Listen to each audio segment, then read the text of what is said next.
Well, here we are again, folks. Another hot mic post game with Hastings and Lindahl here. Scott just got done calling the game. All right, I'm going to pull up my Twitter machine to sound like an old man. The latest deal to go down in the NBA, the Lakers are trading for 7'2" center out of Charlotte. What's the guy? Mark Williams is his name. And they're giving up Cam Reddish, Dalton Connect, and a 2031 unprotected first-round pick. Wow. So they get that done. Brandon Ingram just left the Pelicans on his way to Toronto for Bruce Brown. We know him. Kelly Olynyk in a first-round pick and one second-rounder.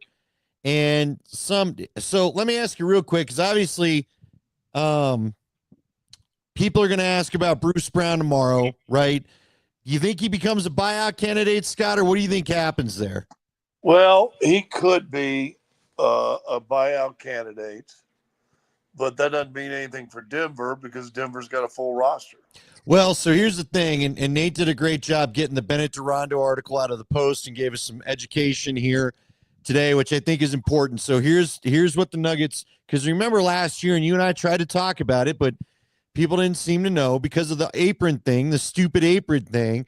The Nuggets couldn't even do a buyout deal last year with anybody because they were in the second apron or whatever it was, and they weren't allowed to do even a buyout candidate. They are allowed to do a buyout candidate this year, but unless they trade Zeke Naji to clear about $8 million more, which would get them to $20 million, they cannot negotiate.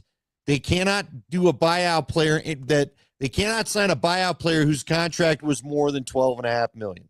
So, and it doesn't look like they're going to be able to trade Zeke Naji at this point prior to the deadline unless something changes. It'd have to be a salary dump move for them to consider any $20 million buyout candidate, which Bruce Brown is. So even if he does get bought out, at this point, they're not going to be able to do anything with Bruce.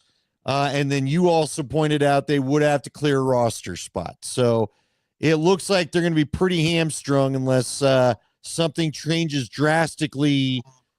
Let's go. What is it? 1 o'clock's the deadline. And we're 3 hours away, 2.5 hours away from 1 o'clock, something like that. So you got about, I don't know.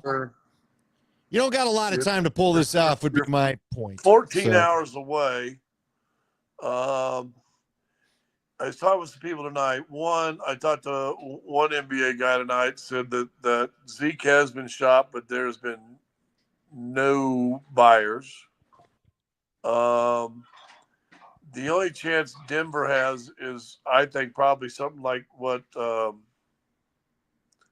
Utah's done, be that third team in a trade that you could trade a guy at a second round or whatever. But you're the auxiliary move. You're not the headliner that way. Yeah, to clear off the spot, maybe, whatever, maybe But their problem is their roster's too full. And you're too much on the money that you can't really cut anybody. Right. Or it's not going to do you any good. Yeah, so I guess what we're saying, Nuggets fans, is probably don't be looking for them to join the fray right now. For those that missed it earlier, Jimmy Butler got moved in a 9,000 team deal or whatever it was. Like so five Jimmy teams, Butler, right? What's that? It's like 5 teams, wasn't it? Yeah, I can go look that up too. But at the end of the day, Jimmy Butler's now a member of the Golden State Warriors, declined his player option already, and is already signed a 2-year, $121 million extension with Golden State. So that keeps him there. This is 25. That keeps him there through the summer of 27. Till he's 36 years old. Basically. Now, the Knicks traded Jericho Sims to the Bucks as part of a Bucks, Washington, and Wizards Kyle Kuzma, Chris Middleton deal, in which Middleton heads out of town and Kuzma joins the Bucks. That was kind of a weird one. Boy, how about going from the basement to a hot team in Milwaukee? That's good for Kuzma, huh? Yeah, but not for Middleton, although that seems weird. So, yeah, so Miami Heat are finalists. So the deal was Butler to Golden State for Wiggins, Schroeder and Kyle Anderson, and a protected first-round pick. And then Schroeder heads to Utah, and Kyle Anderson heads to Toronto as part of this trade, you need like a whole list to figure the whole dang thing out. But there it is, the general feeling of this. And the Chicago Bulls and Lonzo Ball have agreed to a 2-year, $20 million contract extension, according to Shams. So, and that's good for him for the surgery that he had, just like Gabe Landeskog. And though it's not one of those, let's be honest, pro sports, especially the NBA, is not the real world. When you're talking about Jimmy Butler crying his way out of Miami and he's rewarded with a $52 million a year contract. But Alonzo Ball, with the years he's missed and the surgery he had, he's going to get $10 million a year for the next 2 years. Guess what? We act like that's a nothing contract. That's $10 million a year. Right. Come on now. And Chicago is only playing him right now in 5-minute stints. It's good to be a pro athlete. And listen, when he's on, that'd be a steal of $10 million. But you don't know about that knee. How long is that thing going to last? Well, that's just it. Now, I don't know. You know what, Scotty? Maybe you and I are a little bit cynical because we were around football players. And look, the great Terrell Davis. I love Terrell Davis. Every time Terrell Davis came back, I got excited. Problem was, you and I saw many times where if he could make it back, he'd make it about a month, and that thing would start flaring up and acting up on him again. So, right. We'd have a 100-yard game against the Jets, and then that was it, right? Right. He's done again. Right. So, but look, you just played in the wrong era, I guess is all I'd say, my friend. You just played in the wrong era. Because you could hit a three. I'm telling you, my boy sitting there in the tie could hit a three now, and they'll let you shoot a lot more threes than they did back in your day. You might have made a few bucks, my friend. Speaking of that, how about your boy Joker taking 13 threes tonight? Well, if look, you and I both know this. Joker's he's not doing the selfish thing. He's doing what the game calls for. And he decided that they needed to rain some threes, so he did it, Look, at halftime, I was getting a little nervous. Well, might as well jump into that game. What was going on with 68-68? Are you kidding me? I was about to text your boy D-Mac because on the show today, he goes, "Oh, they're going to beat them by 30." And here it was 68 all at half. And I'm like, you jinxer, jinxie. I didn't think, and I said it to start the third. They didn't. Malone likes to say this. They didn't feel us. And New Orleans, they were just, let's just play. Let's get this thing over with. We got a game tomorrow. Come on now. They ain't no good. They're all banged up and hurt. Let's just get this thing over with. And then all of a sudden they get hot, make some threes, and Zion's playing a little more aggressive. And you're like, But then that fourth quarter or that third quarter, oh my goodness, that was a beat down on both ends. You know what I'm saying? Well, that was enough of this. We're not going to give you any more hope. So, which is what you needed to do. Look, and it's fine. I really don't have the problem. The Nuggets knew this was their game to lose. They went around and played with their food for a half, but they've got a history. They've done that in the past, and they responded the proper way, I thought, in the second half. So there we go. And I don't want to say anything because do we ever pat our backs on this show? Might as well. But we usually nobody don't. Else is. That's true. I would say you and I have the radio show probably the two least pat ourselves on the back guys. But I started some 3 or 4 years ago because I could see the trend of what the NBA was turned into with the threes. I said, you better go out and be able to score 120 points every night, right? The Nuggets on the year right now are 26-5 when they score 120 points or more. 6-14 when they don't. They are now 14-2 at home when they score 120. Did I not call that? Yeah. Did I not call that? You better be up there where you can score. They got 144 tonight. Come on now. Well, no, that's good because the dang defense still kind of mystifies me at times, and you may have to up your number here pretty soon against the good teams to 130 because the defense scares me at points. But it is what it is, right? Well, what they held them to 27 in the third and 24 in the fourth. Sure, that's good. I still don't look. I know it's an offensive league, and I agree with you, and that's fine. I still don't love you. They've been a little too consistent with over 60 in the first half recently, is all I guess I'll say. So watch out about playing with that fire. But look, man, bottom line is this.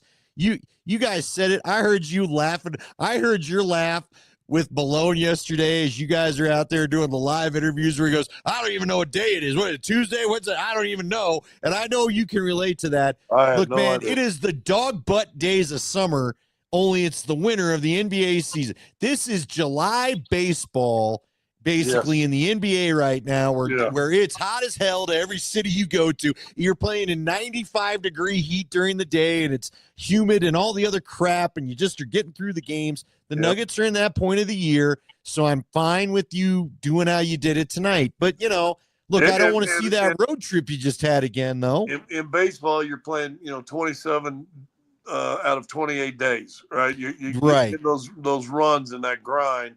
Yeah, And even at night, it's hot and humid wherever you're at. Yeah, you're in the middle of the grind right now. Tomorrow will be 3 games and 4 nights, or if you want to add the Charlotte, it's 3 games and 4, 4 and 6, 5 and 7. It's a lot of games. 5 games and 7 because you played Philly and Charlotte back to back, 1 day off game, 1 day off game.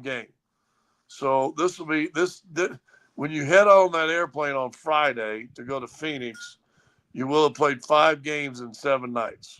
What do you think you're going to find in Phoenix, man? Bradley Beal's refusing to let them trade him anywhere. They weren't able to do anything about it. Kevin Durant apparently said, I ain't going to Golden State again. I'm not feeling that.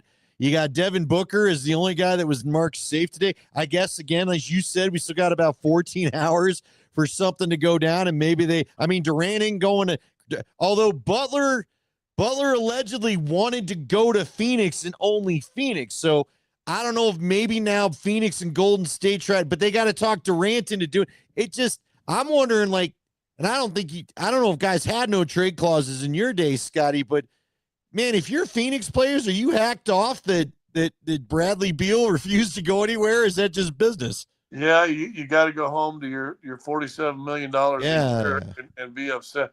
Go and look. Get on your Google machine real fast. Look where they are on the NBA salary tax and stuff. They're the highest salaried team, I believe, in the NBA. And I thought I read where their tax bill at the end of the year may be $300 million. Oh, yeah, HBA better make a whole bunch more than mortgage money, which I don't think is coming by so easily right now. But whatever, dude. Yeah. Well. And you know what I think is funny? You put this super team together and talk about patting everybody on the back. I think only Ishbia thought putting 3 of the most hurt players in the league together was going to work when it came to Booker, Durant, and adding Beal. I think Booker and Durant have been fine. And Bradley Beal was great 5 years ago. And he can have moments. He can still pop up a moment. But he's not the same guy. He needs to be on a team where he can be your Aaron Gordon. That when he's on, you're going to probably kill somebody. And when he's just okay, you're probably going to beat somebody. And when he struggles, you still may have a chance. Well, by the way, thanks to Bradley for just saying Pat. We appreciate that. Also, I want to make sure the comments are working. I feel like our comments people have been telling me that the YouTube is not giving you the notifications anymore. So if that's the case, I'm sorry. Call your friends. Yeah, we're going to try to be here, and I try to put the tweets out. And you know what? But once again, which has been kind of the case in the last couple pods we've done here, we do have a studio audience. Well, okay. Who you going to show them, or is Mama not decent? Seriously? Yeah. That's hot. Mom, that's hot. Such an asshole. That's hot. Hey, listen. After you've been married a certain amount of time, that's as good as it gets, gentlemen. That's hot. That is the usual outfit. So there you go.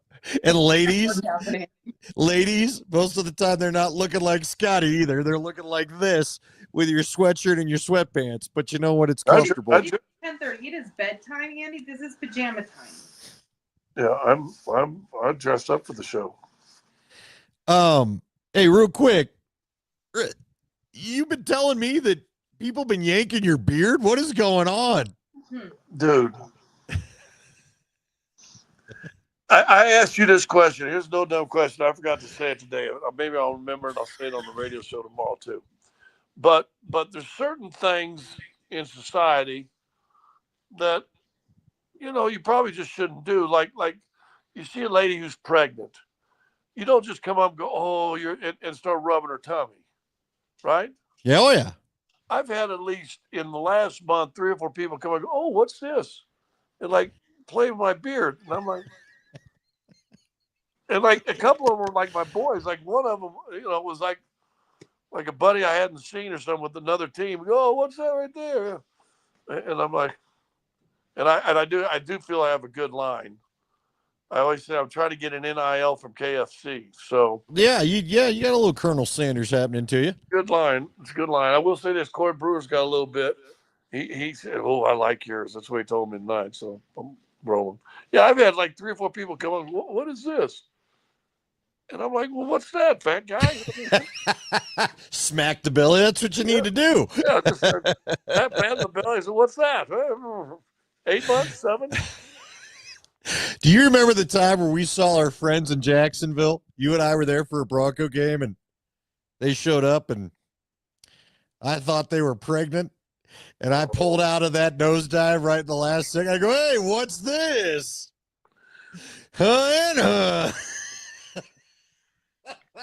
I was about to say you didn't tell me. Well, You knew where I was going. You Yeah. knew where I was going. I just got a little of the elbow punch, and luckily I just was like, I didn't know your wife was coming too. So yeah. Yeah, there's a great clip on Instagram, and it's from some movie, and this lady, she looks like she's pregnant, and the wife sits down, the husband's standing up, and she goes, "Oh, how far along are you? May I touch him?" And she just kind of looks there, and so the lady already goes, start rubbing the belly, goes, "Oh, this is the greatest thing. How far along are you?"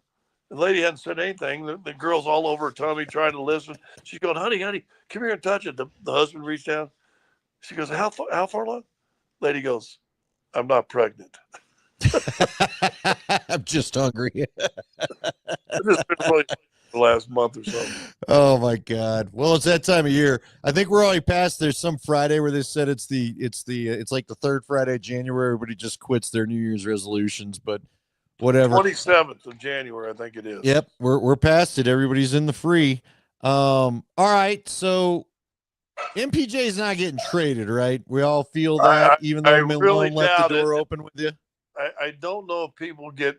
Well, listen. I mean, pure number wise, the guy's got good enough numbers. Oh, I'm with you. I don't think you're going to get someone better than what it's. And he's changed his game over the last week, 2 weeks. This season more consistently late.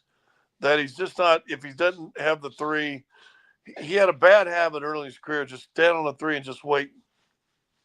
And he might move from, where you are to your on-air sign behind you, and then back to where you are, and that's as far as he moved.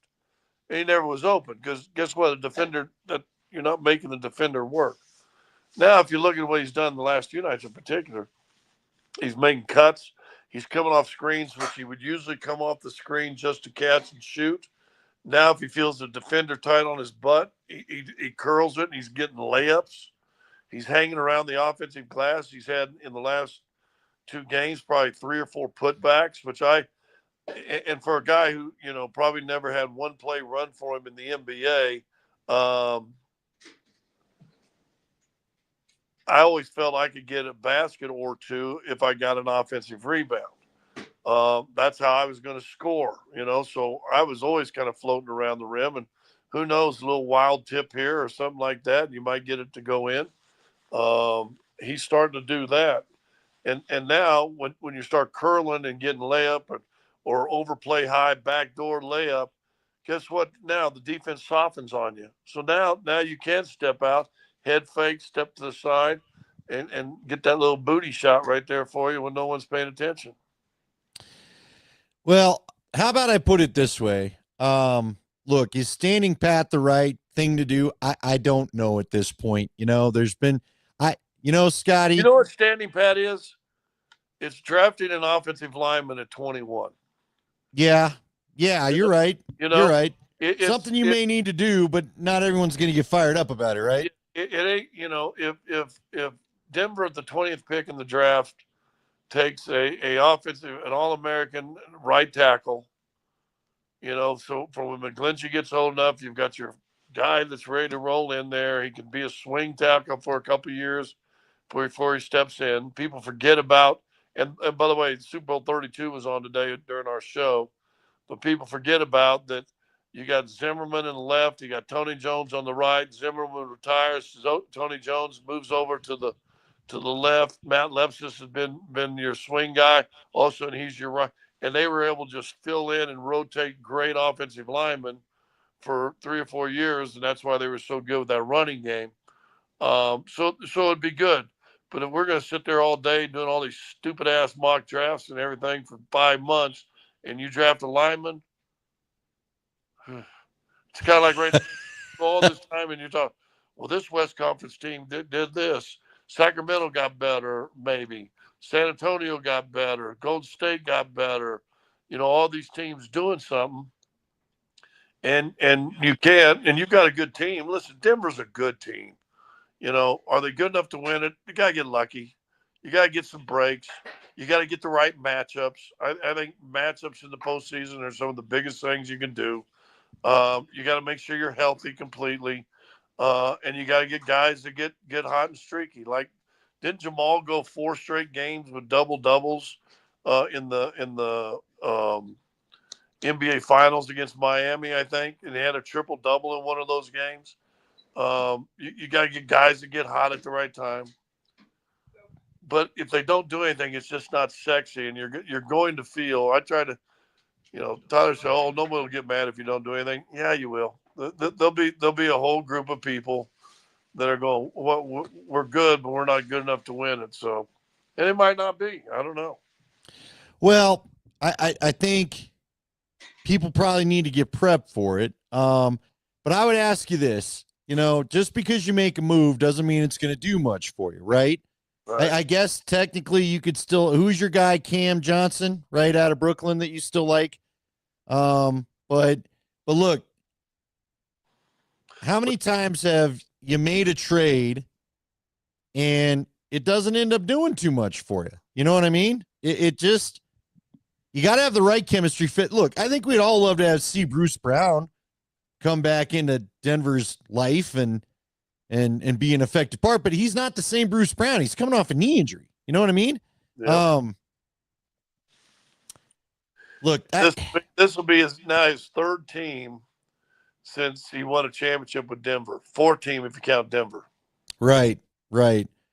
So, and who knows? Maybe they revisit this thing in the offseason when you can name the price on the contract and whatever. I don't even know. But Nate was talking about chemistry today on our show and how chemistry does matter. And you can't just act like it may not be Aaron Gordon who came here and I felt like fit in pretty good right away, but even took him a minute. I've talked about Russ and Nikola Jokic, who, you know, Westbrook and Nikola Jokic seem to look at the game the same way. It still took them about 6 weeks to get used to playing it at a high level with each other. Wouldn't you say? Like, I feel like it was somewhere in mid-December or whatever where they really started reading each other and things felt a little natural and all that. Well, what happened? Russ all of a sudden got in the starting lineup because of injuries to Murray, and all of a sudden now he's playing 28, 30 minutes with the big fella, and all of a sudden that developed. You're right. So I just pointed out that I would tell Nuggets fans, if you want to trade, it doesn't feel like at this point you're going to get the trade. So just get ready for that. And B, let's not all freak out right now. It's easy to say it, but you know, I do get, like, you brought up the perfect thing. Everybody else is having fun and getting involved in opening Christmas presents, and you're not going to get to do anything. Now let's go to the Avalanche. Did you have a chance to watch the game last night? Did you get a chance to watch it, or? Yep, I flipped on the channel and I said, and I've got Roku, but I've still got cable, so I went, let me go with the cable. And I hardly ever go back to the cable. I probably shouldn't have it because I don't ever hardly go to it. Went to it and I said, Avalanche hockey. There's Kyle Keith's face was right there on the TV. So boom, pow. One thing I'm thinking is, dang, I've been paying that extra money for 5 years and didn't even realize it. Nothing. But I watched the Rockies games and everything else past couple years. Yeah, I didn't feel good after the first period when you just banged the post 3 different times in the first and you don't get a score. And I'm always leery with the Avalanche in particular. It seems like when they're banging posts, they lose games. Well, I mean, our guy Marty Netchus has got to quit hitting the pipe and start putting those in the net. But look, I bring up the Avalanche apart because we need to talk about them, and I want to get more into what's going on. Because again, you want to talk about pat on the back moments. Makar and Bednar said something you and I are talking about all the time on this podcast. But sometimes the chemistry doesn't come right away, right? I guess that was my point. Where at least if the Nuggets stand pat, you know what you're doing, and everyone knows their roles and how they work together, and so on and so forth with this thing tomorrow. Right. Good for good or for bad.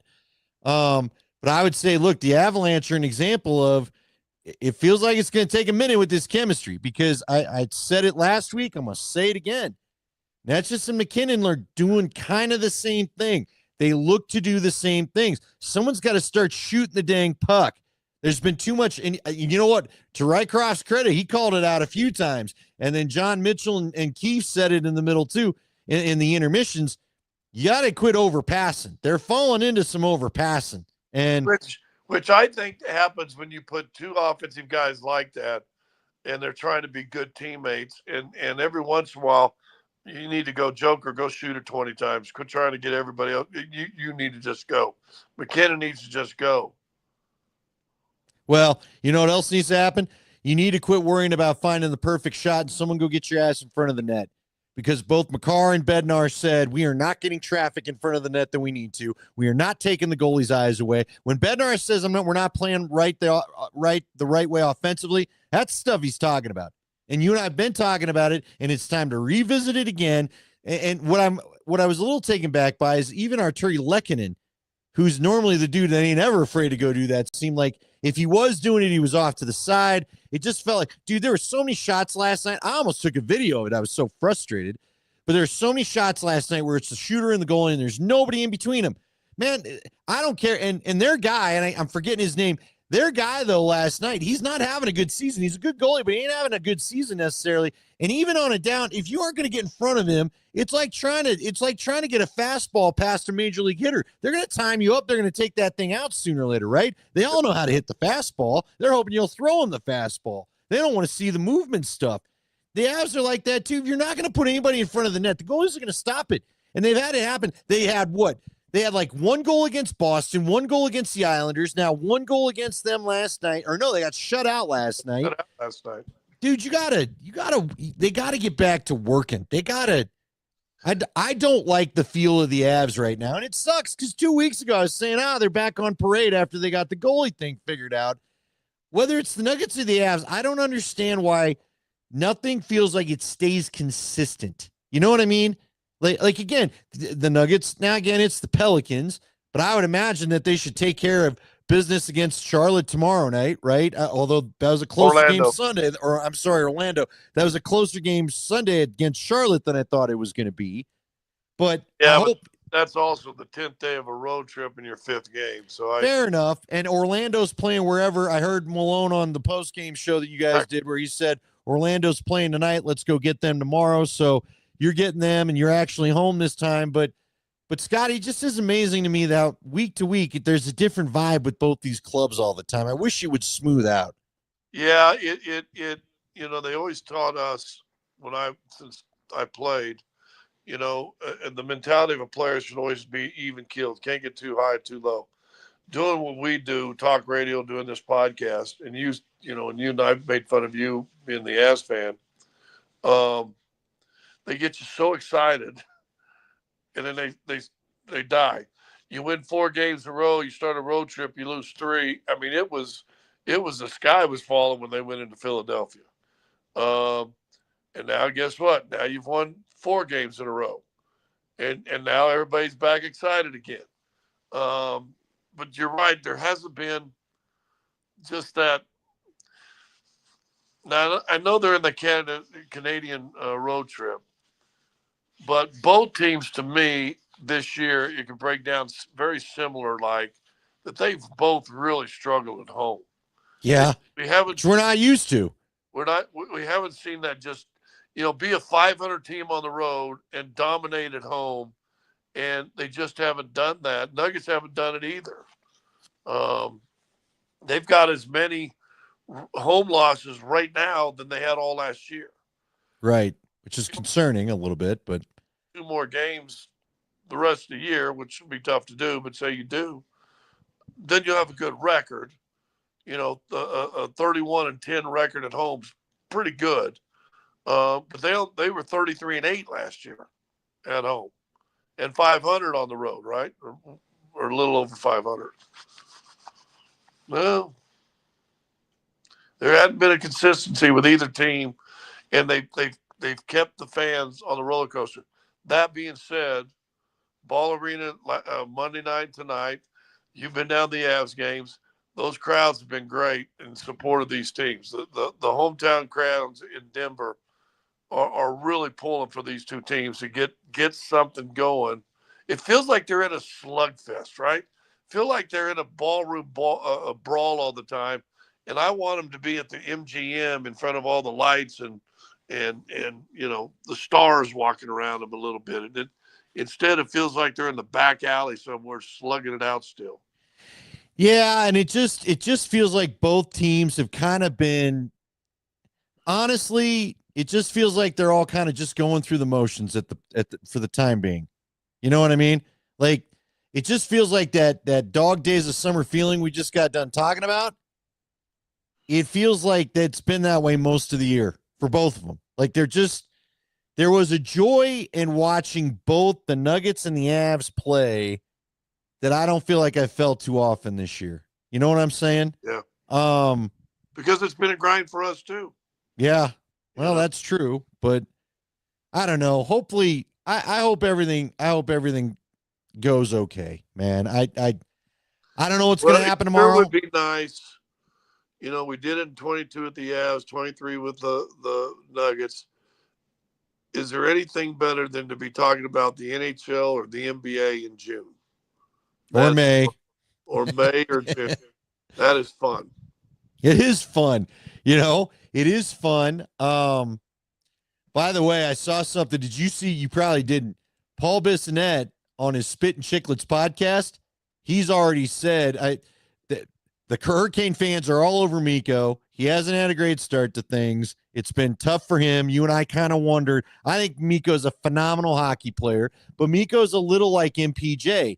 He's not necessarily going to take a puck, pull a McKinnon, and just go get you an incredible shot. He's going to be waiting there. He'll be waiting there to bang it home. And again, I think, frankly, Nate's missing that right now. Nate's the guy I used to call it draw and dump in lacrosse, where let me get a couple people coming to me, and I'm going to give you the puck wide open, and I know you're gonna pot that sucker, right? You're gonna put it in the back of the net. But I do feel like Bissonnette said he thinks that they may trade Mikko again. Apparently, and I can't remember who the guy. I keep forgetting who the name is of the player that they acquired a guy last year that Carolina did, and then he walked through free agency because he didn't want to resign. And they gave up stuff for this rental and didn't go anywhere. So now the fans are all over Carolina. You can't do that again. And Bissonnette said if Carolina gets the vibe over these next 3 weeks or whatever before the deadline that Mikko isn't going to stay there, they may trade him again. So if he ends up in the damn West again because of this, I'm not going to be happy. I am going to be in my Avs fans feel. But again, and this is no knock, and it's, I got called on the carpet a couple times because I've said it's time. It was the one year that McKinnon was out for a handful of games, and I'm like, Randall's got to step up. He went like 3 or 4 games without a point, and he'll go through stretches of 3 or 4 games without a point. I'll be honest with you. I'm gonna tell you how I really feel about it. I think he's a moose of a guy that you get that crosser over to him. He's going to one time and right in the back of the net. Feels like 90% of the time. He's unbelievable like that. But he ain't going to outskate anybody. He ain't going to out-puck handle anybody. He falls down way too much when he tries to. And he is a He's the guy. You know what he is, and I say it with respect because I think Miko's a great player. He's Christian Brown. Right. Christian Brown's not going to beat anybody one on one and just go. You're going to make you go whoa, but you get him out on the break, you get him out on the run, you get him backdoor back cutting, and Joker finds him, and guess what he does? He has 23, and all of a sudden you're like whoa, he goes 8 of 12 and has 23 points or whatever it was. But he's not that, and correct me if you think I'm wrong, he's not that one-on-one beat you guy. Like McKinnon could beat anybody in the league one-on-one and get by you and get a good shot. If there's no other traffic around and one guy's got to try to stop him, I would say he wins that matchup 8 out of 10 times, right? There's a good defenseman. But he's magic with the skates and with the puck. That ain't Mikko. Mikko's gonna. Here's the question. I think you can find another Mikko. I don't know if you can find another McKinnon, and that's why they decided to keep McKinnon and say we ain't gonna pay the guy that relies on the guy more than the guy. No, I would agree with that, and you can find a Mikko before you can find a McKinnon. There's no doubt about that. Now, that said, I don't think it's easy to find a Mikko necessarily either. No, but you're right. I agree with you. You and I've 100 talked about it in the past. There's times where he wasn't as physical as you expected for the size. He's had 100 points the last 2 years and 93 the year they won the cup. Right, but I also I don't have a problem with them trading Mikko. I do hope you did the right trade. And the jury to me is still out on that. Netchus is a nice player. He's got a lot of skill, but we got to start seeing some finishing because they're not showing a lot of finishing right now. You know what I mean? And that's just the facts. On the road, they're not scoring much at all. And it's highly concerning. And what I don't like is, again, when they got the goalie thing fixed a couple weeks ago here, I'm thinking they're back on parade watch now that they got Blackwood in net. And now all of a sudden, Blackwood, even the other night when they beat the Flyers, Blackwood was shutting them out with some amazing saves. You still only won 2-0. And I hate to say only, but the Flyers aren't that good. And you were at home. You know what I mean? Now, I will say this. Dallas has a loss. Winnipeg had a loss. Edmonton got taken overtime by Chicago. I don't know if this is stupid, and I'm going to say it. For me, it's stupid. I do not like this Four Nations thing. I was complaining to you about that on the phone earlier. I don't care about your international play, boys. All I care about is that the Avs are right and healthy and ready to make a good second half of because right now they're in that last wild card spot. With the points you gave up last night, Vancouver creeps a little bit closer. I can't remember. There's another team that's creeping up on them. All of a sudden, you know, where everybody was saying 3 weeks ago, there's no chance they fall out of the wild card. Well, now all of a sudden that's getting a little sketchy. You know, I mean, what the hell is going on? So they need to get Val back. They need to get some size back. They cannot be done trading there. You've already messed with the chemistry, so don't stop there. And it sucks. Josh Manson got hurt the other night. He's a lower body guy. We know how those things go. Is he going to be ready? They got a back-to-back with Calgary and then the Edmonton Oilers tomorrow and Friday. Not a great time for that to happen. They got no size. They do not have enough size defensively, and now they need a power forward in my mind. Some guy threw out this on the show today. Would you trade Casey Middlestat for a year? Yeah, I would take a big grinder over your skilled guy right now in that top six. And I also think you need to go find another stay-at-home defenseman for when Manson's even healthy. I'm starting to get a little concerned about this stuff. You're right. He's been banged up a lot this year. Manson? Well, yeah, he's getting older. It just father time. He's a prick. I don't know what to say. He's always father time's worse than the Chiefs. Every time you turn around, he's winning something. So, you know. Hey, what are your Super Bowl plans? Again, are you guys heading out of town? No, we leave Friday, we play Saturday, we'll be back for the game Sunday, home game Monday. So good God. I'll be home. So you get to spend 2 nights at home. They're both going to be games, and then you get on and leave Friday. Yeah, we've been home. I got home Sunday, which was great. I got to go and watch my daughter play 2 indoor soccer games, which was fabulous. No, it was actually a futsal, 2 futsal games on Saturday, which is just soccer on a basketball court with a ball that's dead. And then we had a game Monday, Wednesday, Thursday. So I'm home 4 days during the week, and we had 3 of them of games. The one day we don't have a game, we're down there doing the which was really cool, doing the interviews with the players and Malone at the Special Olympics thing they do every year. That it was actually turned out really cool. Talked to some really cool guys.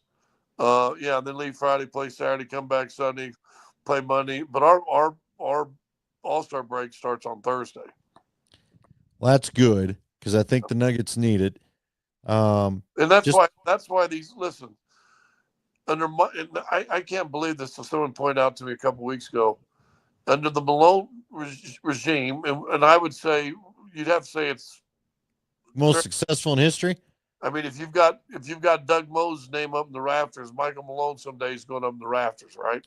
Well, he's got the championship that you have, and he's got more wins than Mo now. So yeah. But he's never had that team under him has never had more than a 9-game win streak. Really? Yeah, which I couldn't believe. I take that back. They might have had 110, but I know they haven't won more than 9 since 22-23. That's odd. Then it seemed like they could have won. Well, so then I figured it out. If you find a way to win tomorrow, Orlando, you're on your biggest win streak of the year. In fact, yeah, you'll be 5, which is the excuse me, the biggest win streak you'll have had of the year if you win 5 tomorrow night. If you can find a way, and I don't know, Phoenix is either going to be down in the dumps and everybody's angry, or they're going to say, okay, boys, let's go. This is us. We're here. And they're a good team when they all play. But if you can win that 6, you got Portland too, who, by the way, did everybody making fun of Portland? Did anybody realize they're 9-1 in their last 10 or only 7 games below 500? Oh, there you go. They're making a little run here. Chauncey, I really do believe this, and I'm buddies with him, and I'm a big fan of his. He's a smart, brilliant basketball mind coaching young guys. And if you want to have a coach to coach young guys, how about a guy who's basically a Hall of Fame player to do that? I mean, why not have that cat? Well, he is a Hall of Fame player, right? So why not have that cat coaching him? That's smart. Anyway, they're playing great, but they're both games at home. It's just like you did with New Orleans. You got Portland Monday and Wednesday next week. You got to win those 2 games, and if you do that, you'll be at 8. And then your first game after the All-Star break is a home game against Charlotte. There's your 9 wins. If you can get through this week, you can get to 9 wins, and you haven't done that before in a long time anyway. Yeah, it would be nice to see you accomplish that. That's for sure. That is a crazy stat. Well, I was going to ask you, so you're going to even watch Super Bowl? Chiefs fatigue is real, and I know Chiefs fans don't want to hear it, and I know a ton of people are going to watch it because it's a pop culture event, not a sporting event, and I'll watch it because we'll have to talk about it, but yeah, I don't need to watch the Chiefs play another game, frankly. Oh, well, I'll watch it, but we'll watch it here. And, we may have some family over. And you ain't going to pay a ton of attention, though, right? Yeah, like you won't watch it. Well, I mean, we'll all watch it, but you ain't going to, I'll watch it because we got, but I'm off Monday. No, I'm home. Not this Monday. Yeah, radio. No, I'll watch it because we'll talk about it. Yeah. I got 2 hammerheads. It's all they want to talk about is football. So, I'll watch it. I think Philadelphia is a better team. I agree with you, but I think Buffalo was the better team, quite honestly. But they got that one guy. Yeah, they got look, nothing about it, nothing scary to them anymore, right? Nothing. There's nothing that I think freaks Patrick Mahomes out. There's nothing that causes the guy stress at this point. So good luck, man. But you and I do believe if Philly will just commit to the run and not get all hepped up to show you these cool pass plays, if the run is working, run the damn ball, please. But all these teams get against the Chiefs, they all decide they got to throw as much as the Chiefs are sometimes. So, well, let me ask you this. Let me give you a hot take. if the Chiefs lose this Super Bowl, they done? No. You think so?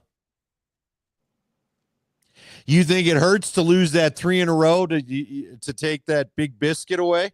I take Because now you got to go. Now you got to go win 2 more again to get the shot at the third. I think if they lose this Sunday, I think they become just a good team. Well, I don't. And let's be honest. You think Travis Kelce got a lot more years? no, I wouldn't be shocked if this is it.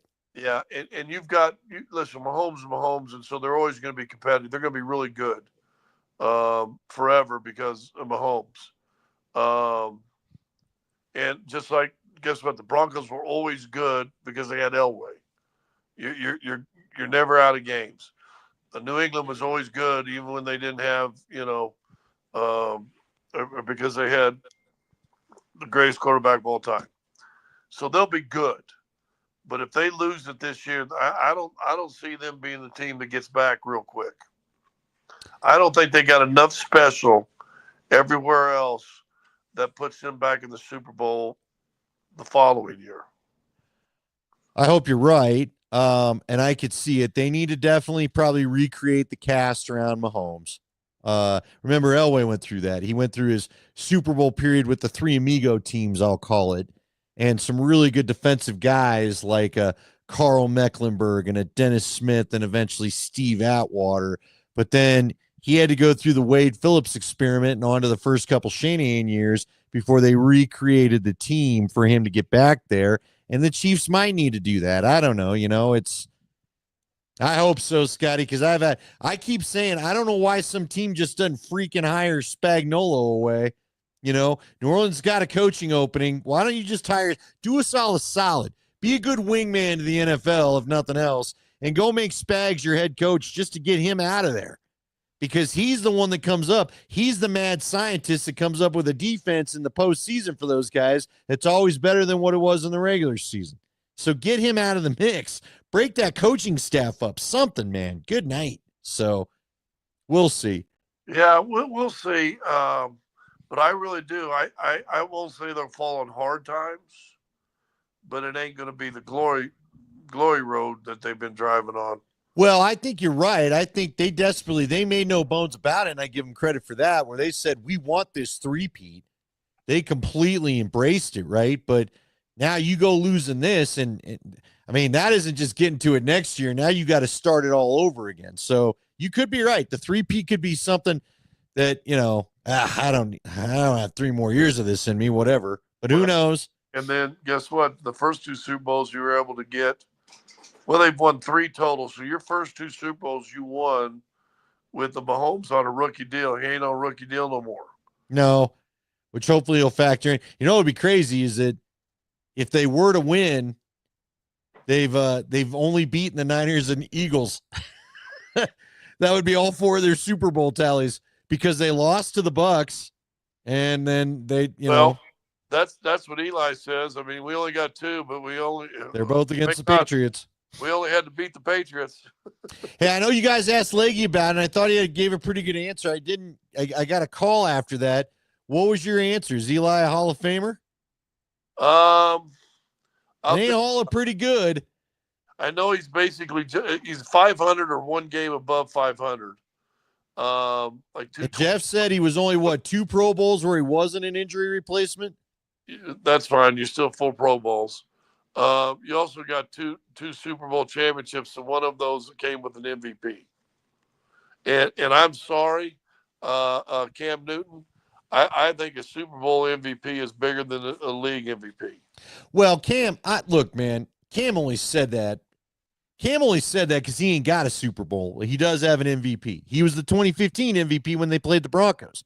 Yep. And even John Elway, do you remember? I don't know if you remember this or not. John Elway was asked after he finally won the Super Bowl, hey, how much does this matter? And John flat out said, he goes, yeah, you say it doesn't matter, right? But it does matter. Yeah. It absolutely matters. I'm not going to say it matters when we didn't have one, but now that I have one, yeah, it would have killed me not to have this. Go ask Dan Marino if it doesn't matter. Or Phillip Rivers. All of you youngsters out there. When we talk about greatest quarterbacks of all time, guess who's never mentioned anymore? Dan Marino. And if you go back and look what Dan Marino did with not much talent, no running game to speak of, that dude's one of the greatest quarterbacks that ever played, and will never be put in the conversation of greatest quarterbacks ever played anymore, because guess what he doesn't have? A Super Bowl. And you know who? Guess who's right with him that still got to go to 4 in a row? Jim Kelly. Jim Kelly. Nobody talks about Jim Kelly, to your point, either. And Jim Kelly, they went to 4 in a row. Yep. And no one talks about Jim Kelly. But as our good friend Jim Ryan once told me, Jim Kelly's got 4 second-place rings. Ain't nobody feel that way, though. Leggy says it all the time. It's crazy. I think he said it to you. He says it to us. He goes, I don't understand how somehow the team that loses the Super Bowl is viewed as the worst team in the league. Right. Nobody calls you the second best team in the league. You suck the worst for some reason. Jim Ryan was on a couple of those early Super Bowl teams that lost. And one day he came to the radio station. He was wearing the AFC. It's an AFC championship ring, because the people don't know this maybe. The winner of the Super Bowl gets a Super Bowl ring. The losing team gets their AFC championship ring. And he was wearing, I go, dude, what is that? I said, that's cool. He goes, yeah, that's my second place ring. Good for him. Yeah. Nobody keeps the shirt either, by the way. The shirts go off to the kids that need it. It's still an AFC championship ring. Jim Kelly still has 4 AFC championship rings, but he ain't got that big one. By the way, I don't know the answer to this. Do you?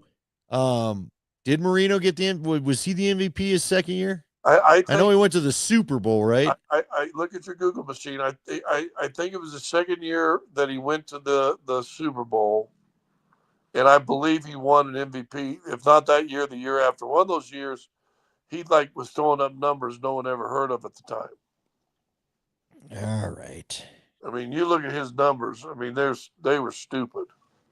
Well, his MVP season was 1984. That would have been his second year. Yeah. He threw for 5,084 yards. And hold on now. How many? 5,084 in an era where they could mug your receivers and treat them like a punk in a back alley. Yep. And I was just saying, 1984, he threw for 5,000 yards, which no one ever heard of. 5,000 yards. When also not, you could mug the receivers, but what else could you do to the quarterback? Dude. Well, yeah, you could knock the snot out of him. Take his knees out, hit him head high. Somebody ought to go back and look and see how many roughing the quarterbacks penalties were called against Marino. How about this? See, good comment there, because I didn't even know this. He threw for 48 touchdowns. Impressive. In 84. Listen, he had nine 300 yard passing games. He had 4 400-yard passing games.